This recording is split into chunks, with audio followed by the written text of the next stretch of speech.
all of the basic and simple controls of Dreadbox Typhon. Now we're going to dig into the part that makes this small, seemingly basic synthesizer into sort of a serious monster. And, this whole time we've been this window's been sitting here and it's been set on the window you're currently seeing. We haven't really talked about it. That's because we haven't got to it yet, but here we are now. And we're going to talk about the modulators on the Dreadbox Typhon. Okay. So this is the window you're presented with when you turn the Typhon on, and you'll see up along the top, it says M1, M2, M3, FX1, FX2, FX3, and set. When you have it set to M1, which is the default position you come to, that's modulator 1 as it is marked. Now you'll notice that to the right of modulator 1, it has a sort of waveform and it says LFO. That is because there are multiple types of modulators for each of the modulators. And we will cover all of them. And it's not a few. It's kind of ridiculous. It's super powerful. And, I've always been the analog synth guy. And so I've missed out on a lot of the really exciting elements that can come from having digital technology because digital technology is so powerful. And this is a good example of that. These digital modulators are super powerful, and we're going to see. Okay. This is not a complicated thing. We're not talking about like massive menu diving or anything. All of the functions that are available are laid out down here along the bottom, and they're controlled with these sliders that are just sitting here. So the minute you have this window up, you have access to literally everything that you can see on there with a real slider. So there's no menu diving really. You could call parts of it diving, but it's not really diving. So I'll just show you. So we want, let's say, an LFO. Let's do a super basic applying the LFO to the pitch, and then we'll go from there. Okay. Right now, first, you probably want to decide where your LFO is going to go. And you'll see right here it says DEST, D-E-S-T. As you can probably imagine, that is your destination. Where do you want this to go? Whenever it says CV, what we're talking about is pitch. So right now, CV, and not CV1 or CV2, just CV, means that this modulation is going to go to the pitch of both oscillators. That's all you need to know. And the next question is, okay, let's just get it going and hear what it sounds like. I'm going to bump the rate up so we can hear it. And I'm going to bump the level up so that it's happening.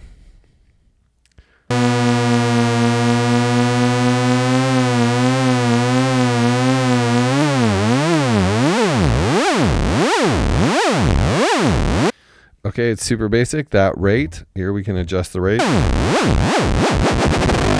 It goes into the audio range.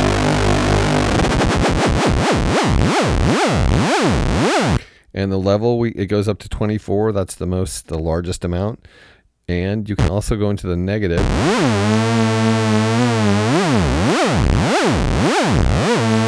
Which is kind of hard to recognize the negative when we're talking about an LFO, which looks the same up and down. You're just basically shifting it.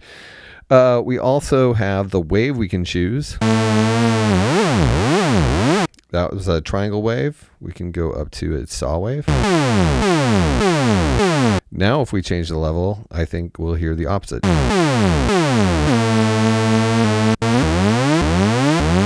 There it's a little more evident when we're talking about a sawtooth wave. You go to the square wave. And remember that level will adjust the interval between the two levels of the square wave.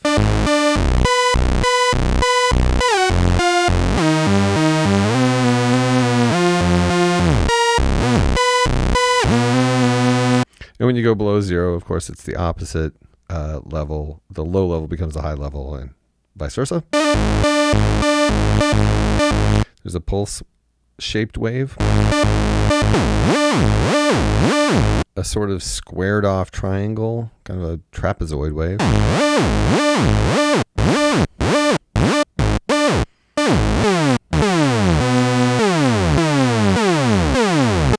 can't remember what this is called, and I don't have the manual in front of me. It's like a chaos saw or something.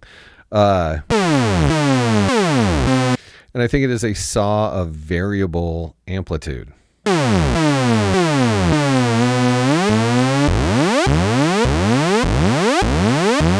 Which is a great modulation idea. That's a lot of fun. Okay, so then there's one last thing, which is fade, which is how long it takes for this effect to be known. We've had it on 0 this whole time, so when I just press a note, it's just there. Now, if we add a little bit of fade, though, we'll start it at 0.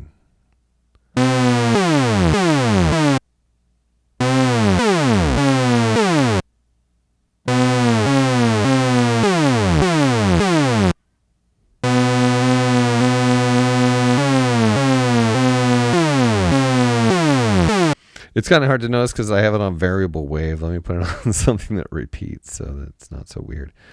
Okay, now let's listen to it.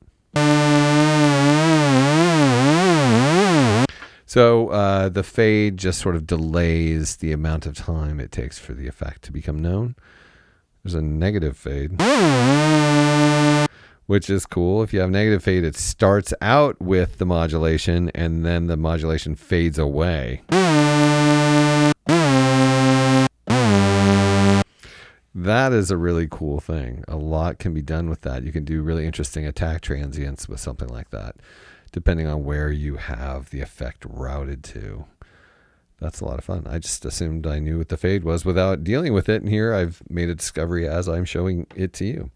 Okay, so here's the thing that threw me off. Okay, say you have this. Okay, we've got the rate at 46. We've got the level at 17. I'm going to go to CV1. The level is 0, but I can still hear that CV2, that like both are being affected. That's because you can, for each destination, you can set settings. So you can apply this modulator to all of the destinations. I'm guessing I haven't tried every single one of them, but at least multiple destinations, and you can apply it to them. And there's 3 of these modulators. So just imagine the nonsense you could get up to. I'm gonna, right now there is an LF, there's a triangle wave that's applied to both oscillators' frequency. So I'm going to add another one to just the frequency of oscillator 1.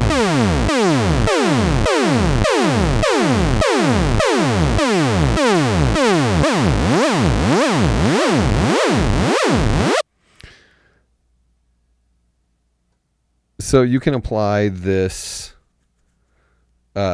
waveform of this type of modulation to all of the destinations, and you get to decide what the level is to the degree that they are controlled by this modulation. So right now we have CV, CV being controlled, which is both oscillators.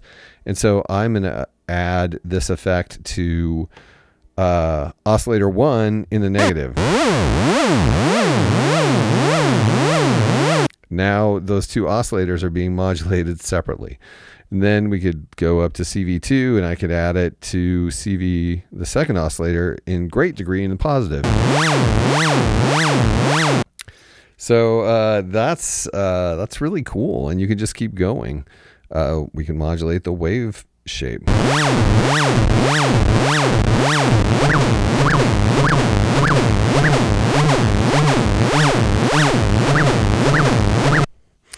And keep going.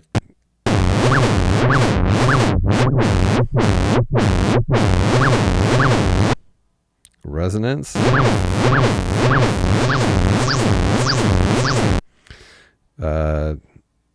Envelope length.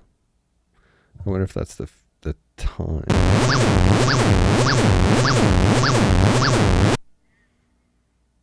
VCA.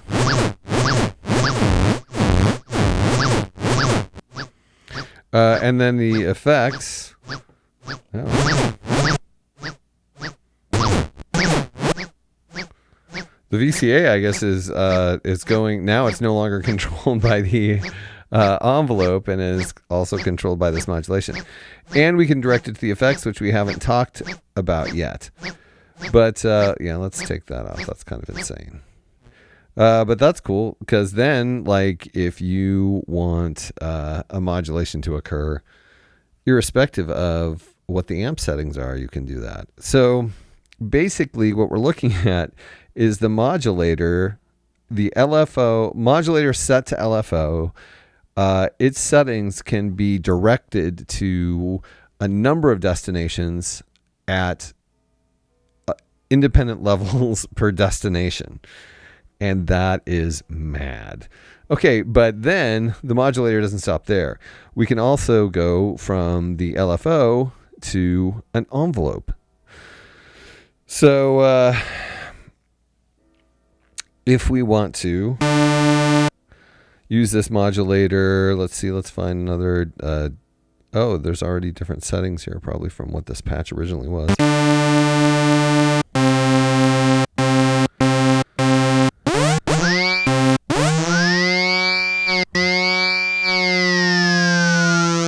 I don't know what these are here. I'm going to set them all to 0 so we can hear them independently. That's obviously left over from a previous patch that I just sort of steamrolled. So I'm just going through to all the destinations and I'm setting them back to 0 so that we can apply this envelope in whatever fashion we decide. And by we, I mean I. Okay. So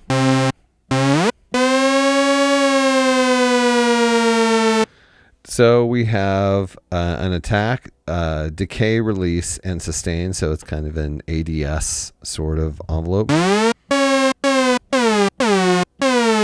We must be.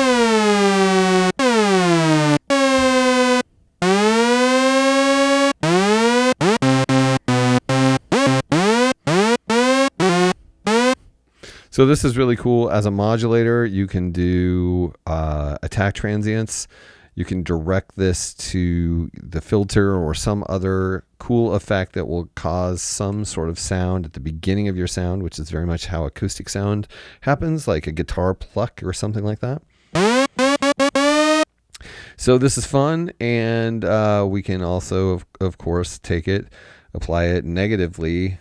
After we applied it to the entirety of the frequency of both oscillators, we can apply it, say, negatively to one of the oscillators.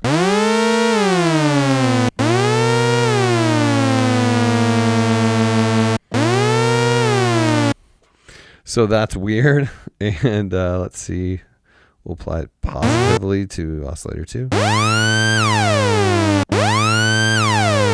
Kind of Quentin Tarantino there for a second. Okay, and the wave, of course.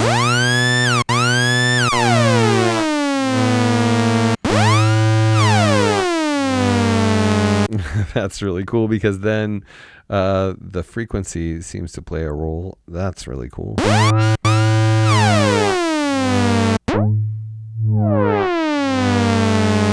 It's really fascinating how we're getting all kinds of different outcomes by directing this single modulation to a number of places in positive and negative with differing amounts. It's a really interesting way of doing things.